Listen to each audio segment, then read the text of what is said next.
You're telling me nobody in this room can solve a 7th-grade valuation error?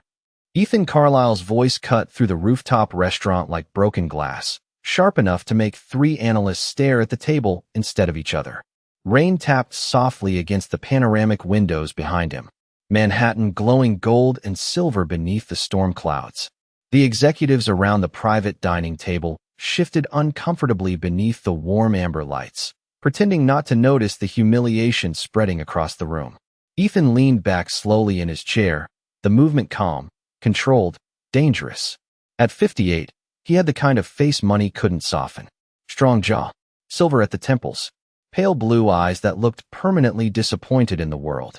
His charcoal suit probably cost more than most people's rent in Brooklyn. And right now, he was losing patience. "We've spent 6 weeks on this acquisition," he said quietly. 6 weeks. Nobody answered.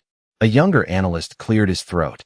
"Sir, the forecast model may have duplicated part of the exposure calculation, may have." Ethan repeated with a cold smile. "That's comforting." The silence deepened. Nearby, crystal glasses clinked softly. Piano music floated through the restaurant. And moving carefully between the tables, Evelyn Harper refilled water glasses without looking directly at anyone. She was 44, white, shoulder-length ash blonde hair tucked behind one ear, slim black uniform, calm expression, the kind of woman most wealthy people forgot existed 30 seconds after speaking to her. But as she stepped beside the table, her eyes drifted toward the glowing laptop screen for barely a moment. Then she stopped pouring. Ethan noticed immediately.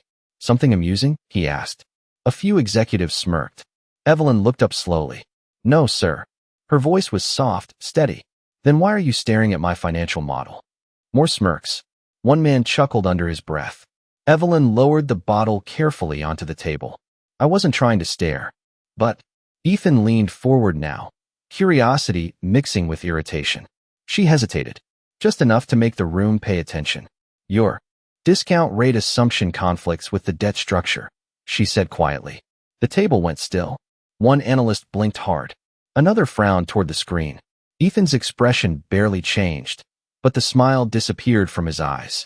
"Excuse me." Evelyn glanced toward the laptop again. The terminal growth formula repeats the liability exposure twice. Silence. Complete silence. Somewhere behind them, thunder rolled over Manhattan. One of the analysts suddenly grabbed the computer.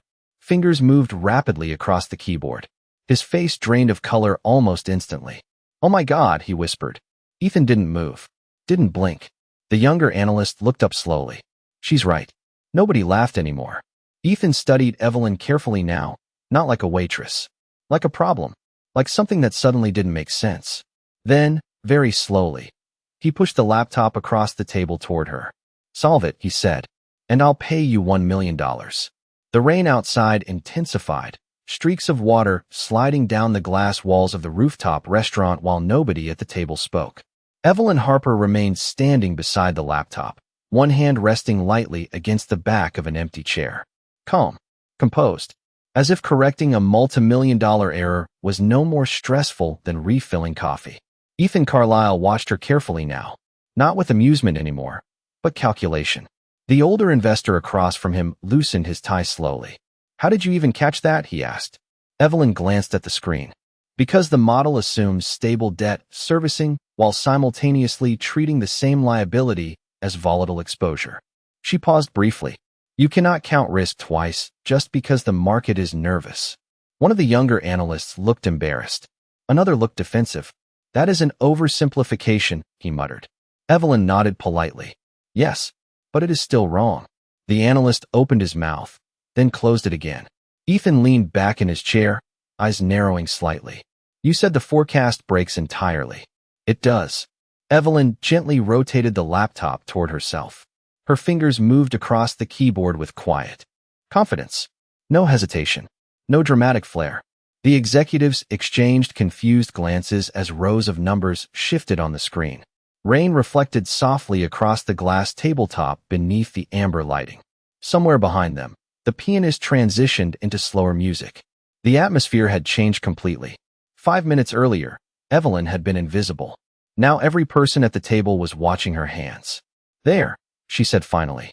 "That is your actual projection." Silence. Ethan stared at the revised figures. The room suddenly felt smaller. One investor exhaled sharply. That cuts projected losses by almost 40%. Another executive sat upright. Wait, if this is accurate, then the acquisition is still viable. Evelyn stepped away from the table immediately, as if the conversation no longer belonged to her. Your server station is calling, she said softly. Excuse me. No, Ethan's voice stopped her halfway through turning around. Firm, controlled, but no longer mocking. Evelyn looked back slowly. Ethan stood from his chair for the first time that evening. Tall, precise, the skyline behind him glowing silver through the storm. Where did you learn corporate valuation? Several people at the table shifted awkwardly. The question suddenly felt personal. Evelyn held his gaze for a moment. A long time ago. That is not an answer. It is the only one I have. Ethan studied her face carefully. Most people became nervous when he stared at them too long. She did not. That unsettled him more than the financial error. One of the investors laughed quietly, trying to ease the tension. Looks like you owe her $1 million, Ethan. A few nervous chuckles followed. But Ethan did not smile. His attention never left Evelyn. Sit down, he said. Have dinner with us. Evelyn blinked once, surprised for the first time all night. Then she shook her head gently. I appreciate the offer, Mr. Carlyle. But my shift ends in 2 hours, and my mother is waiting for me at home. Ethan frowned slightly. You take care of your mother yourself? There is nobody else. Her answer came softly, but something inside it felt heavy. Old exhaustion. The kind people. Carried quietly for years. Then her radio crackled from the service station behind her. Another table needed assistance. Evelyn gave a polite nod and walked away beneath the warm golden lights of the restaurant, disappearing back into the noise of clinking glasses and quiet conversations. Ethan remained standing beside the table long after she left, staring at the corrected numbers on the screen and wondering why a woman intelligent enough to save a $40 million deal was serving wine for tips on a rainy Thursday night in Manhattan. By the time the dinner meeting finally ended, the storm over Manhattan had grown heavier. Rainwater shimmered across the streets nearly 50 floors below, while black luxury cars lined the curb outside the tower. Ethan Carlyle remained seated after the investors left, staring at the empty wine glass in front of him. Nobody interrupted him. Nobody dared. Across the restaurant, Evelyn Harper quietly folded cloth napkins beside the service station beneath soft golden lights. She moved with the same calm rhythm she had all night, efficient, silent, almost invisible again. But Ethan could not stop watching her. You are still here? Asked Daniel Mercer, his longtime attorney, slipping his coat over one shoulder. Ethan barely looked up. Did you know she was right immediately? Daniel hesitated. No, Ethan gave a slow nod. Neither did I. That bothered him. Deeply. Ethan Carlyle built an empire because he was always the smartest person in the room. The fastest. The sharpest. Men twice his age feared negotiating against him. Younger executives copied the way he spoke, the way he paused before answering questions. Yet tonight, a waitress corrected a flaw his own finance division missed for 6 weeks. Quietly. Casually. As if she had seen it the second she walked by. Daniel followed Ethan's gaze toward Evelyn. You think she was lying about her background? No, Ethan said softly. I think she was hiding it. The answer lingered between them. Ethan stood slowly, buttoning his coat, while thunder rolled faintly outside. Find out who she is. Daniel blinked once. You want a background check? I want the truth. Meanwhile, Evelyn slipped into the employee hallway behind the kitchen where fluorescent lights replaced the warm elegance of the dining room. The restaurant suddenly sounded different back there. Louder. Metal trays clattering. Dishwashers humming. A young server hurried past carrying stacks of plates, while another employee complained about subway delays downtown. Evelyn opened her locker quietly and removed a faded wool coat from the hook inside. Her phone vibrated immediately. 3 missed calls. All from the same number. Her expression tightened for the first time all evening. She called back quickly while gathering her bag. Mom. Her voice softened instantly. I am leaving now. A week older voice answered through the speaker. Did you eat dinner, sweetheart? Evelyn closed her eyes briefly. Even exhausted, her mother still asked that question first. Always. I will eat when I get home. Do not lie to me. A tiny smile touched Evelyn's face despite herself. Maybe I am lying a little. From the far end of the hallway, Another waitress leaned against the doorway watching her. You know that guy has been staring at you for an hour, right? Evelyn sighed quietly. Please do not start. I am serious. Ethan Carlisle does not stare at anyone. Evelyn zipped her bag shut. Men like him stare at problems, not people. The younger waitress laughed softly. Well, congratulations. Apparently, you are a very expensive problem. Evelyn said nothing. Outside, cold rain hit the pavement in silver waves as she stepped onto the Manhattan sidewalk beneath flickering streetlights. Taxis sprayed water across the curb while distant sirens echoed through the city.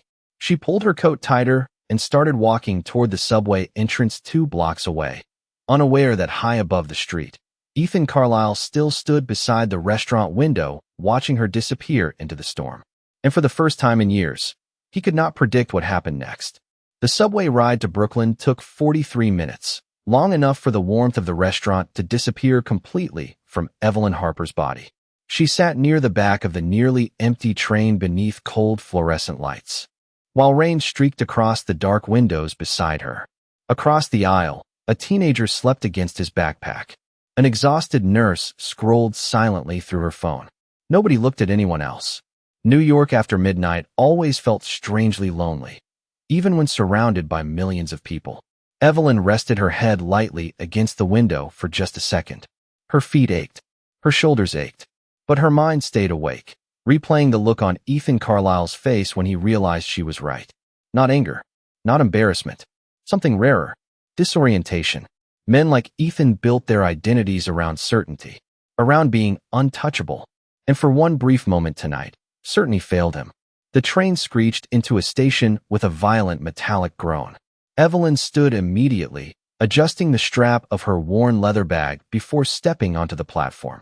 Brooklyn smelled different from Manhattan after rain. Damp concrete, street food, car exhaust. Familiar, real. She walked 6 blocks through narrow streets lined with old brick apartment buildings glowing softly beneath yellow streetlights. A small grocery store on the corner was still open. She stopped inside for oatmeal, canned soup, and her mother's medication refill. The cashier recognized her instantly. Late shift again. Evelyn smiled faintly. Rent does not pay itself. You should sleep sometime. That is an excellent suggestion. The cashier laughed softly while handing her the paper bag. Outside again. The rain had slowed to a cold mist drifting through the air. By the time Evelyn climbed the stairs to her apartment building, her legs felt heavy enough to collapse. The elevator had been broken for 3 months. Nobody fixed anything quickly in buildings like this. Apartment 4B smelled faintly of lavender and old books the second she stepped inside. Warm light glowed from a small lamp near the couch where her mother sat wrapped in a knitted blanket. Helen Harper looked older than 72 tonight.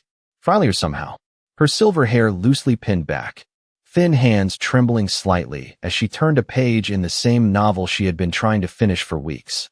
You are late, she said gently. Evelyn removed her wet coat. Big dinner crowd. Helen studied her daughter carefully over the top of her glasses. Something happened. Evelyn paused. Mothers always knew, even exhausted mothers. A man offered me $1 million tonight. Helen blinked once. Well, inflation is getting out of control. Evelyn laughed quietly despite herself. The sound filled the tiny apartment for only a moment before fading again.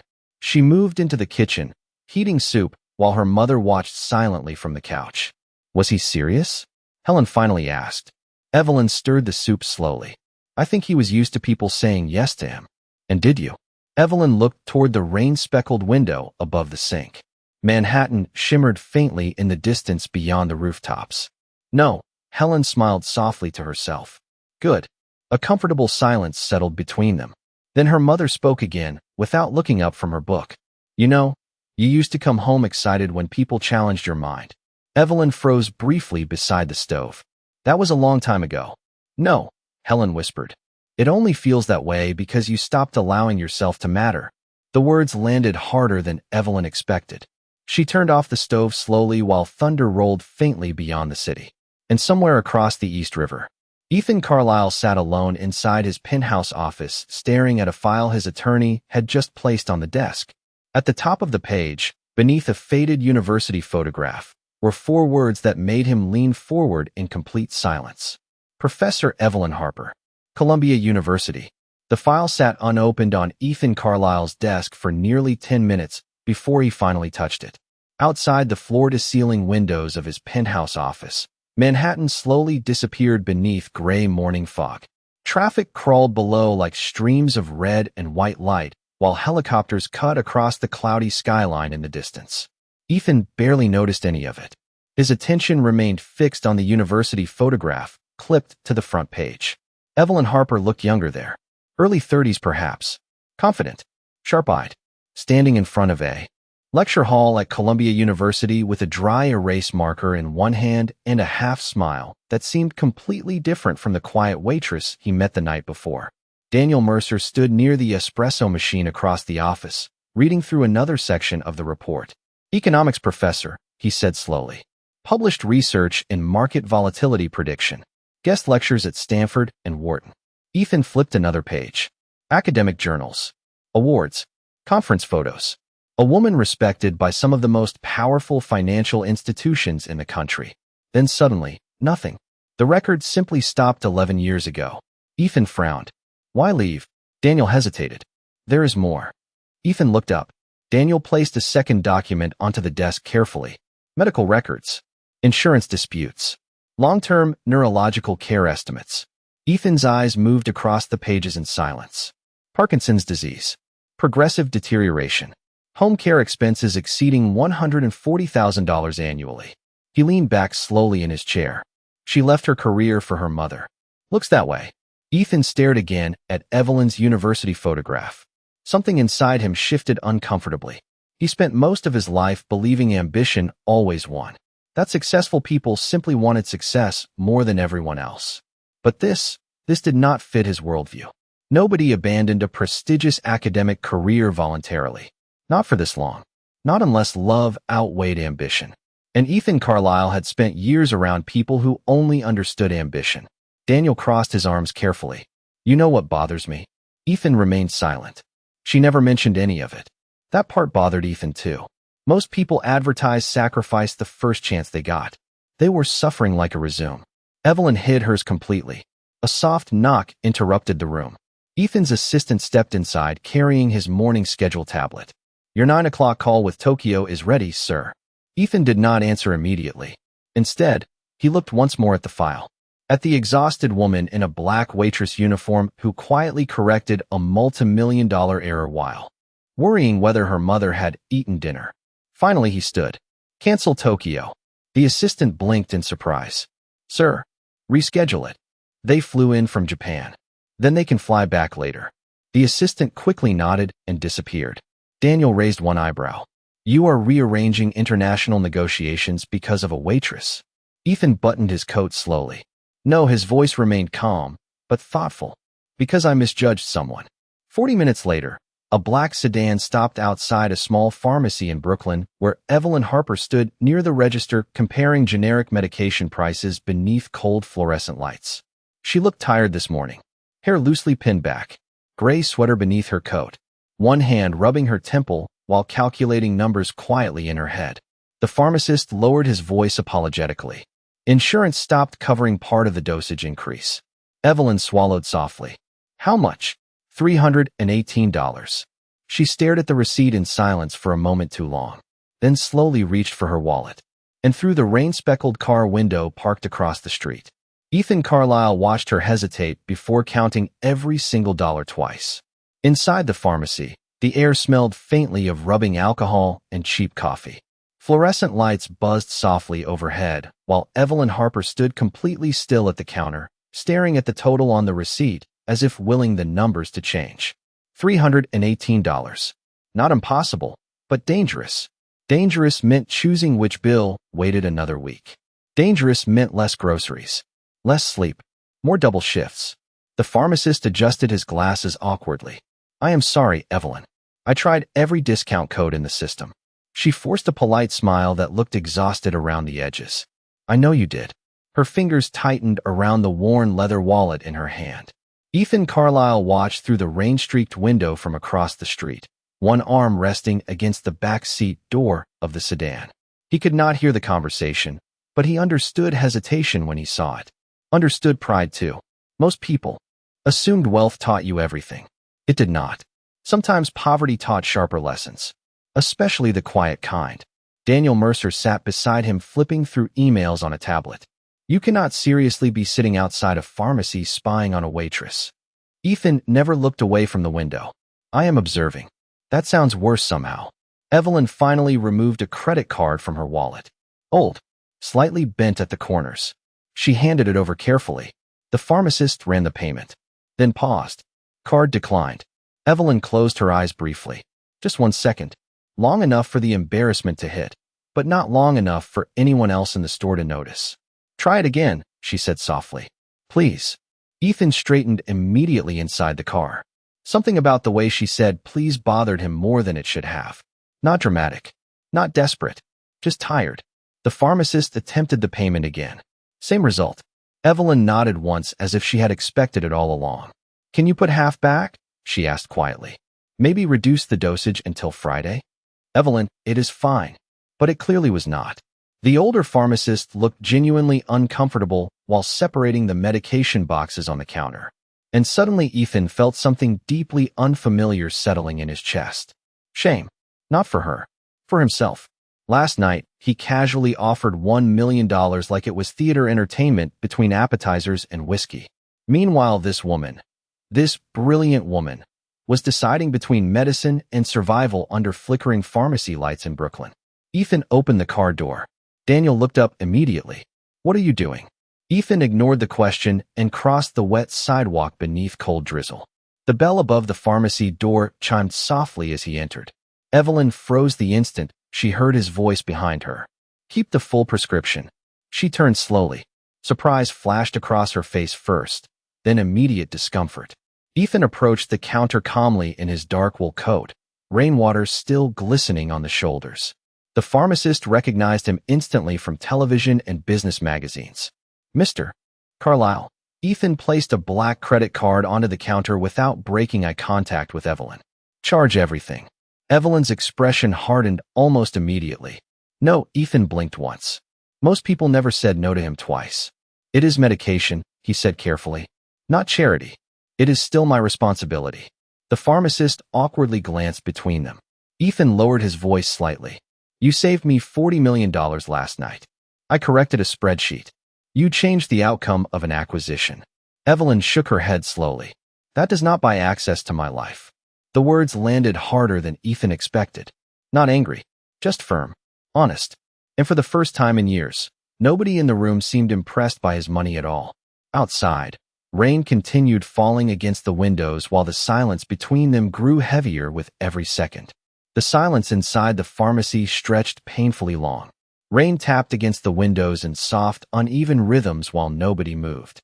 Evelyn Harper stood beside the counter holding her worn wallet against her chest, as though it weighed more than it should. Ethan Carlyle remained across from her, one hand resting beside the black credit card still lying untouched near the register. Neither of them looked away first. Finally, the pharmacist cleared his throat quietly. Should I give you both a minute? No. Evelyn answered immediately. Ethan spoke at the exact same time. Yes. The pharmacist wisely disappeared into the back room without another word. Evelyn exhaled slowly through her nose and looked toward the fogged pharmacy window instead of at Ethan. You should leave. Ethan frowned slightly. You say that like I am causing damage just by standing here. You are. The honesty in her voice landed sharper than anger would have. Ethan folded his arms carefully. I offered to help. No. Evelyn corrected softly. You offered to fix something because you are uncomfortable watching it exist. Outside, headlights blurred through rainwater on the street, while distant traffic hummed beneath the gray Brooklyn morning. Ethan studied her face carefully. Exhaustion lived there now. Not weakness. Exhaustion. The kind built slowly over years. You think I pity you. Evelyn finally looked at him. Do you? Ethan opened his mouth, then stopped. Because the truth was complicated. He did not pity her intelligence or her strength. He admired both more than he wanted to admit. But seeing someone like Evelyn count medication money inside a neighborhood pharmacy felt wrong in a way he could not explain. And Ethan Carlyle hated problems he could not solve. I think, he said carefully, that someone with your mind should not have to choose between medicine and groceries. Evelyn's eyes softened briefly, not because she agreed, but because she recognized he meant it. "That is kind," she whispered.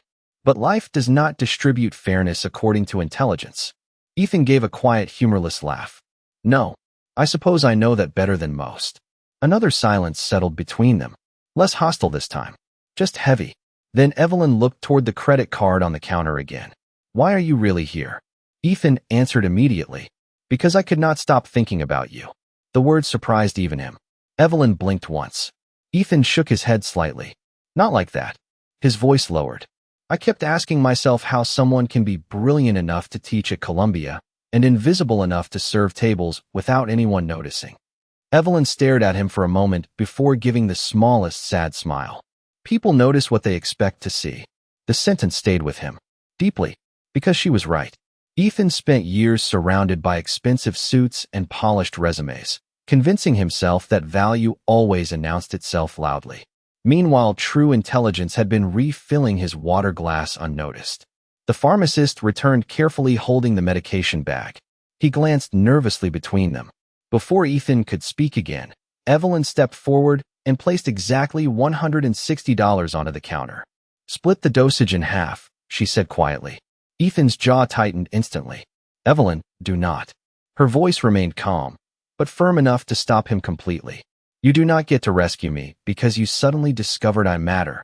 The words hit harder than any boardroom insult Ethan had ever endured, because somewhere beneath the pride and exhaustion in her voice, he realized she believed nobody had thought she mattered for a very long time. Evelyn picked up the smaller medication bag and turned toward the door, then paused beside him without looking directly at him. "You asked me last night where I learned corporate valuation," she said softly. Rainlight reflected across the glass beside them. "The truth is, I used to believe knowledge could protect people from suffering." She reached for the door handle. "I was wrong." And then she stepped back into the cold Brooklyn rain, leaving Ethan Carlisle standing alone inside the pharmacy with the uncomfortable feeling that for the first time in his life, money had completely failed him. For the rest of the day, Ethan Carlisle could not focus on a single meeting. Not one. Executives spoke around him inside conference rooms lined with glass and polished steel, while stock projections glowed across massive screens. But the numbers felt strangely meaningless now. Every conversation sounded hollow. Every polished presentation rehearsed. Because somewhere in Brooklyn, a woman brilliant enough to reshape financial models was cutting medication doses in half to survive another week. And she refused his help without hesitation. That part stayed with him most. People spent entire careers trying to get close to Ethan Carlisle. Investors praised him. Politicians flattered him. Competitors feared him. Yet Evelyn Harper looked at his wealth the way someone looked at bad weather. Inconvenient, unavoidable, but ultimately unimportant. By late afternoon, cold sunlight finally broke through the clouds above Manhattan. Long beams of pale gold reflected off skyscraper windows while Ethan stood alone inside his office staring down at the city beneath him. Daniel Mercer entered quietly carrying another folder. "You asked for more information about Professor Harper." Ethan turned slowly. "What happened to her?" Daniel placed the file on the desk. "Her father died first. Heart attack. About 12 years ago." Ethan remained silent. "Her mother's condition worsened 6 months later." Evelyn tried balancing teaching with caregiving for almost a year. Daniel paused. "Then Columbia offered her tenure." Ethan looked up immediately. Even he understood what that meant. Tenure at Columbia was not just a job. It was permanence, prestige, security, the kind people chase their entire lives. "She declined it," Daniel said quietly. Ethan frowned. "Why?" Daniel gave a tired exhale. "According to her department chair, because her mother became too unstable to leave alone for more than a few hours." Silence filled the office. Heavy. Ethan slowly sat down behind the desk. "She gave up tenure." Daniel nodded once. "And after enough time away from academia, nobody invited her back." Ethan leaned back in his chair, staring toward the skyline again.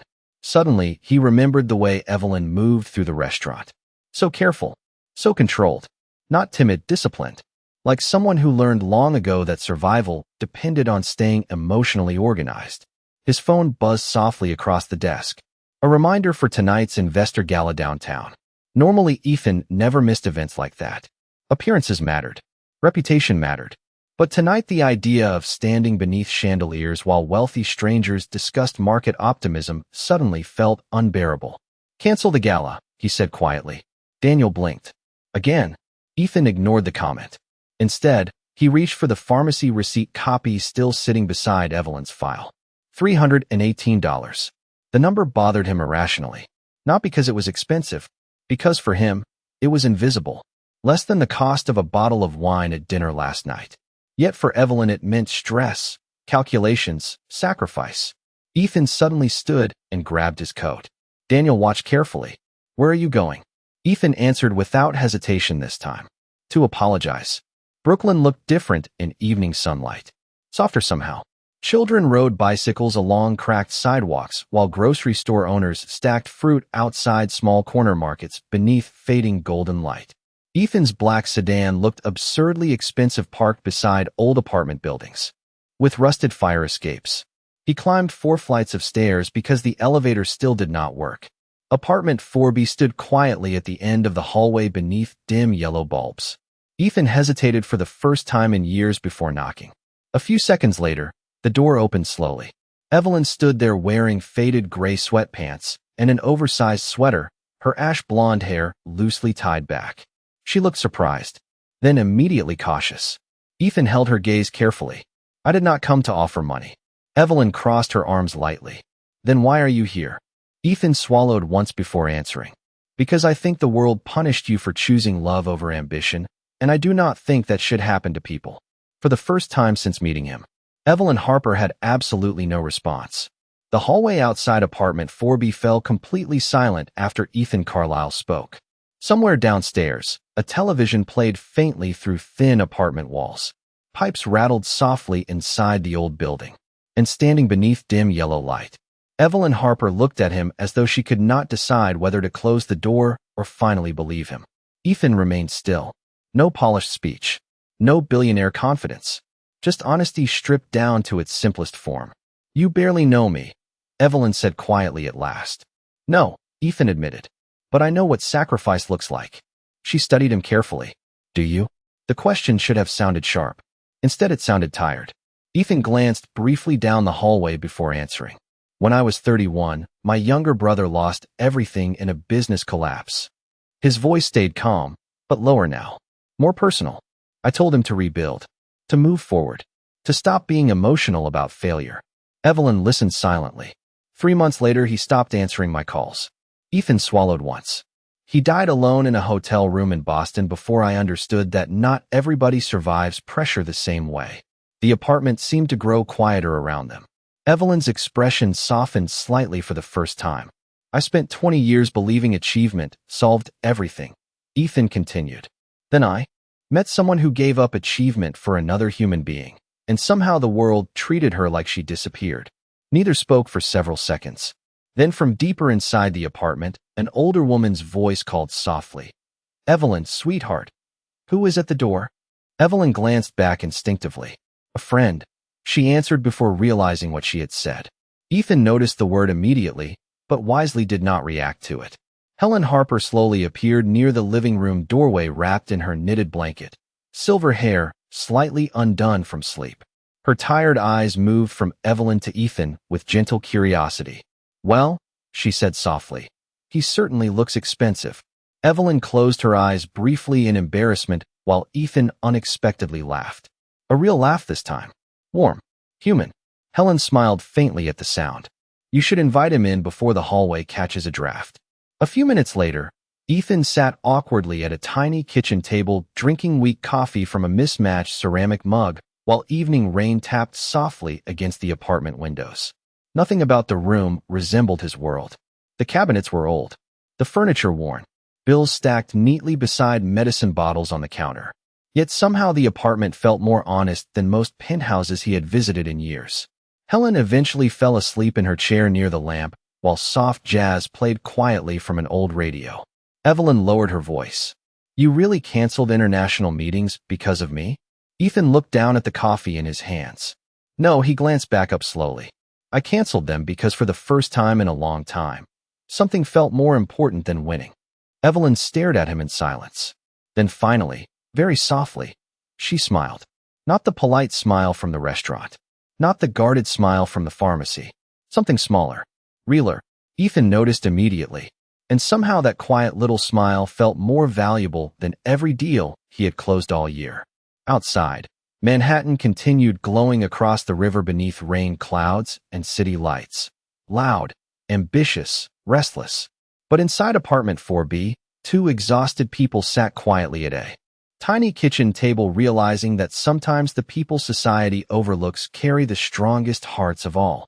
And maybe, just maybe, the world would become a little kinder if more people learned to look beyond uniforms, beyond money, beyond titles, and simply see each other clearly. If this story touched you in any way, share your thoughts below. Have you ever met someone the world underestimated? Or have you ever sacrificed your own dreams for someone you loved? Sometimes the quietest stories leave the deepest marks, and somebody out there may need to hear yours.